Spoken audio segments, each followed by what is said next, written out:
आपदामपहर्तारं दातारं सर्वसम्पदां लोकाभिरामं श्रीरामं भूयो भूयो नमामि।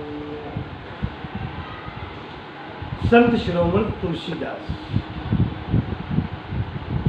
जी ने श्री रामचरितमानस की रचना की है। अब जान लो कि रामचरितमानस की चौपाई अगर न कही जाए तो कोई वक्ता ऐसा नहीं है कि अपने प्रवचन में, अपने राम कथा में या किसी भी प्रवचन में, किसी भी भागवत कथा में, शिव पुराण कथा में ऐसा कोई वक्ता नहीं जो रामचरितमानस की चौपाइयों का सहारा न ले। जब तक श्री रामचरितमानस रूपी तुलसी दल नहीं पड़ता है तब तक वो सत्संग, प्रवचन और कथा पूर्ण नहीं होती है। ये तुलसी दल है भगवान का। तो तुलसीदास जी में कैसी राम भक्ति थी, कैसे वो राम को प्यारे थे, इसका वर्णन हो रहा है। अखंडानंद सरस्वती जी महाराज जी का लेख है। संतों का मत है कि जीव का परम कल्याण भगवत भक्ति में ही है। संत लोग ऐसा कहते हैं कि जीव का कल्याण भगवत भक्ति में ही है।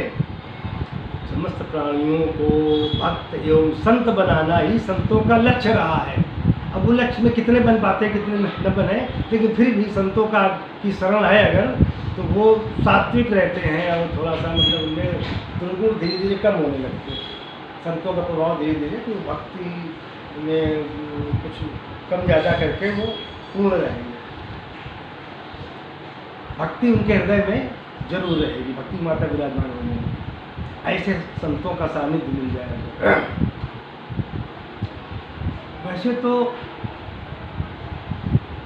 संत तुलसीदास क्या ये भी परमात्मा का अवतार ही समझिए।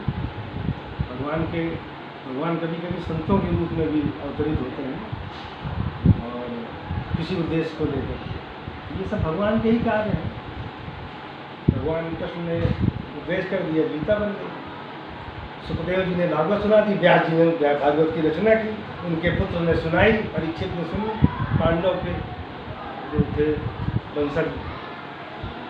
इसलिए हर कथाओं के पीछे, हर ग्रंथ के पीछे परमात्मा का तो हाथ होता ही है, परमात्मा ही होता है उस रूप में। क्योंकि भगवान कृष्ण ने गीता में कहा है कि अगर किसी व्यक्ति में आपको कोई विशेषता दिख रही है तो वो विशेषता के रूप में मैं ही हूँ। इसलिए उनकी लीला को प्रणाम करना चाहिए।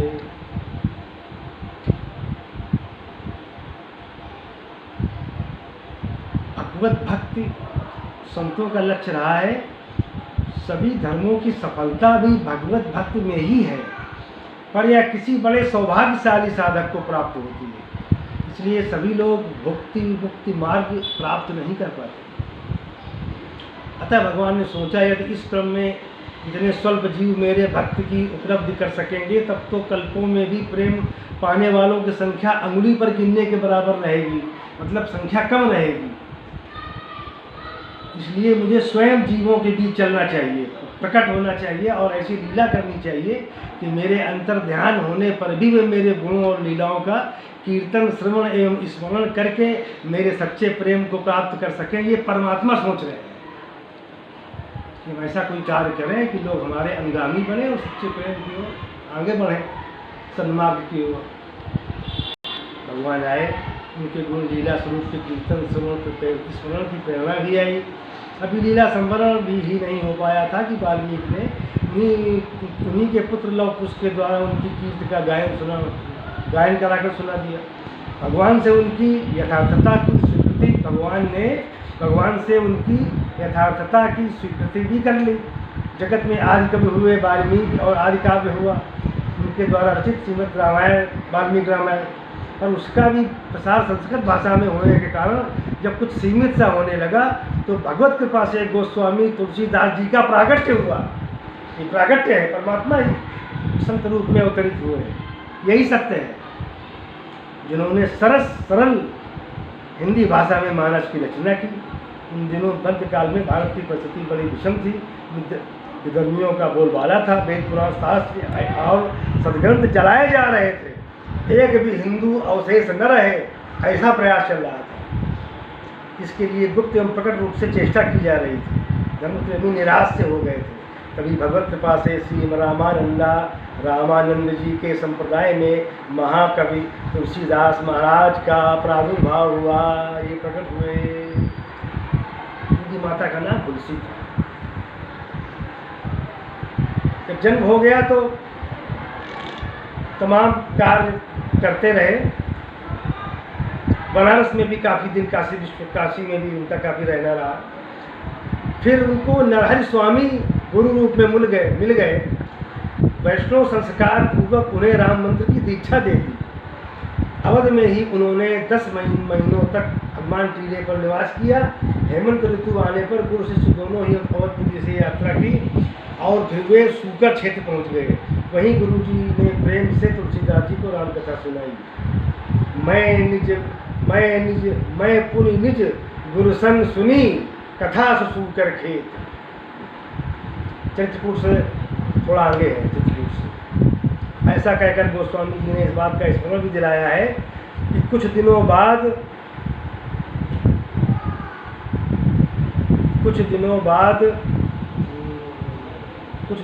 वे काशी आ गए। काशी के शेष सनातन जी तुलसीदास जी की योग्यता पर रीझ गए।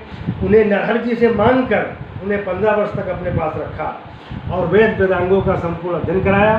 तुलसीदास जी ने विद्या अध्ययन कर लिया, परंतु ऐसा जान पड़ता है कि उन दिनों भजन कुछ शिथिल पड़ गया था। उनके हृदय में लौकिक वासनाएं जाग उठी और अपनी जन्मभूमि का स्मरण हो आया और विद्या गुरु की अनुमति लेकर वे राजापुर आ गए। अपने जहाँ जन्म हुआ था वहाँ आ गए राजापुर में उनका घर एक छूहा मात्र शेष था और उनके सब घर के परिवार के लोग सब गुजर चुके थे। तो उनका पिंडदान एवं श्राद्ध किया तुलसीदास जी ने और आग्रह करके मकान बनवा दिया। उसी में वो रामकथा सुनाने लगे। कार्तिक की द्वितीया के दिन भरद्वाज गोत्र का एक ब्राह्मण सकुटुम्ब यमुना स्नान करने आया था। कथा बाजते समय उसने तुलसीदास जी को देखा और मन ही मन मुग्ध होकर कुछ दूसरा संकल्प करने लगा। गांव के लोगों से उसकी जांच बात पूछ ली और अपने घर लौट गया। वो बैसाख में दूसरी बार आया। तुलसीदास जी ने उसने बड़ा आग्रह किया कि आप मेरी कन्या स्वीकार कर लें। पहले तो तुलसीदास जी ने स्पष्ट नहीं कर दिया, परंतु जब उसने अनशन कर दिया, धरना पर बैठ गया, तब उन्होंने स्वीकार कर लिया। और संवत 1583 ज्येष्ठ शुक्ला 13 गुरुवार की आधी रात को विवाह संपन्न हुआ। तब अपनी नवविवाहिता वधू को लेकर तुलसीदास जी अपने ग्राम राजापुर आ गए और बहुत प्रेम करते थे अपनी पत्नी से। रूपवती थी। एक बार जब उसने अपने पीहर जाने की इच्छा व्यक्त की तो तुलसीदास जी ने अनुमति नहीं दी। वर्षों बीतने पर जब वो अपने भाई के साथ मायके चली गई और तुलसीदास जी बाहर से आए और उन्हें ज्ञात हुआ कि मेरी स्त्री मायके चली गई है, तब वे भी चल पड़े। रात का समय था, किसी प्रकार नदी पार करके जब ससुराल में पहुँचे तो सब लोग किवाड़ बंद करके सो गए थे। तुलसीदास जी ने आवाज़ दी, उनकी स्त्री ने पहचान कर किवाड़ खोल दिया और कहा कि प्रेम में तुम इतने अंधे हो गए थे कि अंधेरी रात की भी सुध नहीं रही। धन्य हो तुम्हारा इस हाड़ मास के शरीर से फैल जितना वर्षा हो रही है और अंधेरा है, ऐसे में तुम आ गए। तुम्हारा जितना इस हाड़ मास से प्रेम है उसका आधा भी अगर परमात्मा से होता तो परमात्मा तुम्हें मिल जाता। हाड़ मास को दे हम हाड़ मास को दे हम तापर जितनी प्रीति। ये हाड़ मास का देह है, इसमें इतनी प्रीति है। हाड़ मास को दे हम तापर जितनी प्रीति, तिसवाधी जो राम प्रति अवसी मिटी सब भव भीति। इस हाड़ मास के पिंजरे से तुम जितना प्रेम कर रहे हो उससे आधा भी अगर राम जी से किया होता तो तुम्हारा जन्म सफल हो जाता। ये बात उनको लग गई। फिर क्या था, वे एक क्षण भी न रुके वहाँ से चल पड़े और अपने गुरु के वचन याद हो आए। वे मन ही मन उसका जप करने लगे, नरहर कंचन कामिनी, नरहरि कंचन कामिनी, रहिए इनते दूर, जो चाहिए कल्याण निज, राम दरस भरपूर। जब उनकी पत्नी को मालूम हुआ कि वह उनके पीछे दौड़ा, पत्नी के भाई को मालूम हुआ, परंतु बहुत मनाने पर भी वे नहीं लौटे। फिर वह घर लौट आया तो तुलसीदास जी ने ससुराल से चलकर प्रयाग आए, वहाँ गृहस्थ वेश छोड़कर साधुवेश धारण किया। फिर अयोध्यापुरी, रामेश्वर, द्वारिका, बद्रीनारायण, मानसरोवर आदि स्थानों में तीर्थाटन करते हुए काशी पहुँचे। मानसरोवर के पास उन्हें अनेक संतों के दर्शन हुए, कागभूषुंडी जी से मिले, क्या बात है, और कैलाश की प्रदक्षिणा भी की।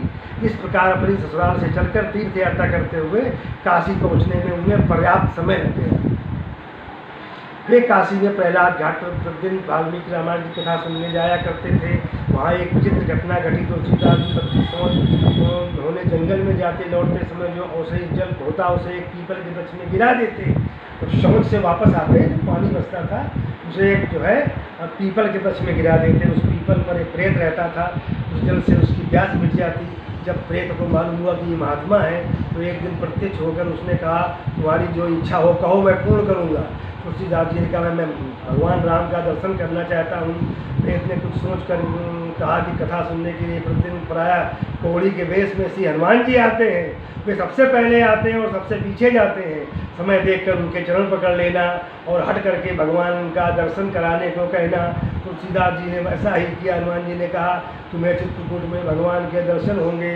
तुलसीदास जी ने चित्रकूट की यात्रा की। चित्रकूट पहुँचकर मंदाकिनी मैया के तट पर राम घाट पर ठहर गए।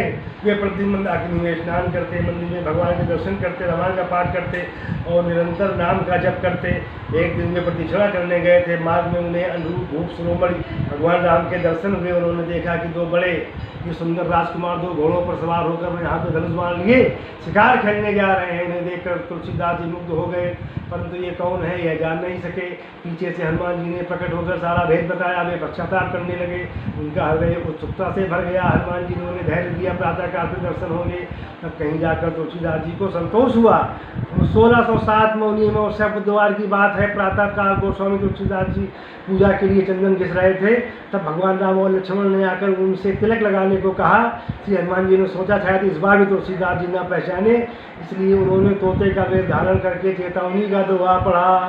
चित्रकूट के घाट पर भई संतन की भीड़, तुलसीदास चंदन घिसे, तिलक देत रघुवीर। इस दोहे को सुनकर तुलसीदास अतृप्त नेत्रों से भगवान राम की मनमोहिनी झुमका सुधा का पान करने लगे। देख की सुध भूल गई, आंखों से आंसू की धारा बह चली। अब चंदन कौन घिसे? भगवान ने पुनः कहा, बाबा मुझे चंदन दो। परंतु सुनता कौन? वे बेसुध पड़े थे। भगवान ने अपने हाथ से चंदन लेकर अपने एवं तुलसीदास जी के ललाट में तिलक किया और अंतर ध्यान हो गए।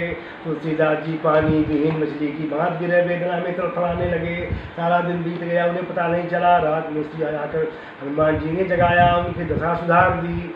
उन दिनों तुलसीदास जी की बड़ी ख्याति हो गई थी। उनके द्वारा कई चमत्कार की घटनाएं घट गई, उससे उनकी प्रतिष्ठा बढ़ गई। बहुत से लोग उनके दर्शन को आने लगे।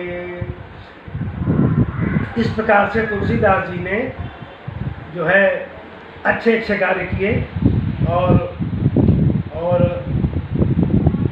भगवान शिव की कृपा से श्री रामचरितमानस का उद्गम किया। श्री तुलसीदास जी कह रहे हैं, जाके प्रिय न राम वैदेही, जाके प्रिय न राम वैदेही, तजिए ताहि कोटि बैरी सम, यद्यपि परम स्नेही। कि जाके प्रिय न राम वैदेही, पिता तजो पिता प्रहलाद विभीषण बंधु भरत मतारी, बलि गुरु तजो कंत ब्रज बनी तनि भय मुद मंगलकारी। नाते नेह राम के मनियत सुरद सुसेव जहाँ लो। अंजन कहाँ आँख जही फूटे बहुतक कहो कहाँ लो। तुलसीदास सो सब तुलसी सो सब भांति परम हित पूज प्राण ते प्यारे। जा सो होय स्नेह राम पद ए तो बतो हमारो। जाके प्रिय न राम बह देगी। जिसको राम और जानकी जी प्रिय नहीं है उनके साथ क्या करो। तजिए ताहि कोटि बैरी सम। जिसे राम सीता प्रिय नहीं है उसे करोड़ों बैरियों के समान त्याग दो। यद्यपि परम स्नेही चाहे वो तुम्हारा कितना भी प्यारा हो। तो जो पिता प्रहलाद ने पिता को त्याग दिया, विभीषण ने बंधु को त्याग दिया, भरत ने मातारी को त्याग दिया, बलि ने गुरु को त्याग दिया, कंत ब्रज बनितन और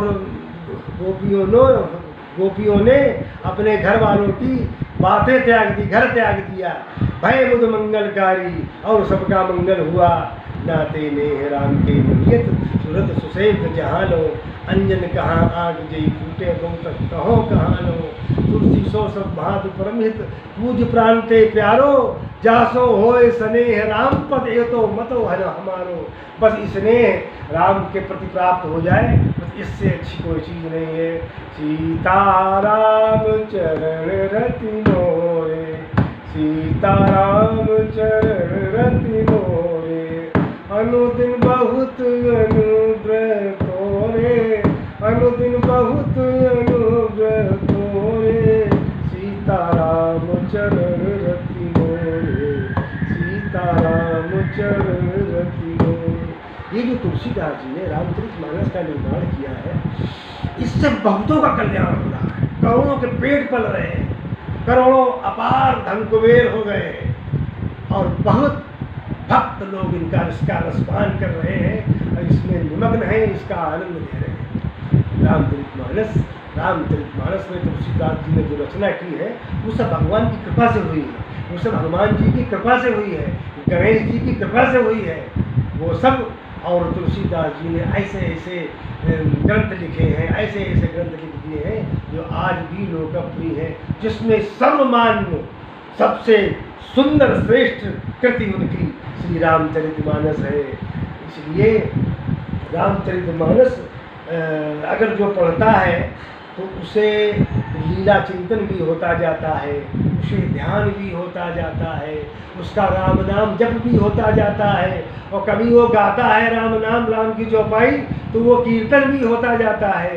रामचरितमानस की जब से तमाम सारी चीज़ें होती हैं, और जो नित्य रामचरितमानस का पाठ करता है वह निश्चित रूप से राम को प्यारा हो जाता है। आप सभी लोग किया करें, मैं भी करने का प्रयास करता हूँ। और आप सभी तुलसी के रामचरितमानस का पाठ करके इसमें अमृत भरा है, इसमें रस ही रस भरा है। जब आप ध्यान से इसे पढ़ेंगे तो आपके हृदय में आनंद आएगा। क्योंकि ये किसकी राम कथा है, वो कौन राम जी हैं जो सुखधाम, जो सुख के धाम है, जो सुखधाम राम स्नामा अखिल लोकदायक विश्रामा। और ऐसी ऐसी जो आनंद सिंधु सुख राशि सीकर त्रय लोक सुपासी, ऐसी राम तो सुखधाम है जो रामचरितमानस का आधार लेता है। तो राम जी की कृपा उसे दिखाई पड़ने लगती है, राम जी की कृपा उसे अनुभूति होने लगती है। इसलिए सभी लोग इस रामचरितमानस का पारायण अवश्य करें। बोलिए तुलसी इस बाकी से सब कल इसका वो पाठन करेंगे, वर्णन करेंगे, गायन करेंगे। फिलहाल यहीं से समाप्त करते हैं। बोलिए तुलसीदास महाराज की जय, बोलिए सियावर रामचंद्र की जय।